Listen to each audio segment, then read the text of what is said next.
హైదరాబాద్కు అందాల తారలు మిస్ వరల్డ్ పోటీలకు వివిధ దేశాల నుంచి వస్తున్న కంటెస్టెంట్లు. సో తుది దశకు చేరుకున్న ఏర్పాట్లు. నేడు CM Revanth Reddy review meeting, రేపు ఈవెంట్ ఆర్గనైజర్ల మీడియా సమావేశం, గ్రాండ్ ఫినాలికి 3,000 పాసులు.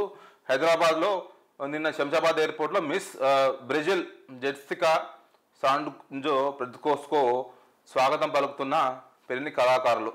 సో ఇది ఈ నెల 10వ తారీఖు నుంచి హైదరాబాద్లో ప్రపంచ మిస్ వరల్డ్ పోటీలు ఉండబోతున్నాయి. సో ఇప్పటికీ కొంతమంది హైదరాబాద్ చేరుకోబోతున్నారు.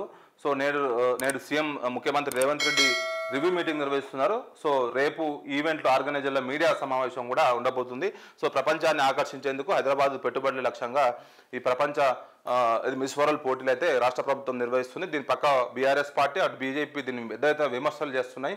ఒక పక్క రాష్ట్రంలో రైతులు ఇబ్బందులు పడుతున్నారు, రైతు రుణమాఫీ లేదు, రైతులకు రైతు బంధు లేదు, అదేవిధంగా ఇతర స్కీమ్స్ పూర్తి స్థాయిలో అమలు చేయలేదు, 6 గ్యారెంటీల అమలు చేయలేదు.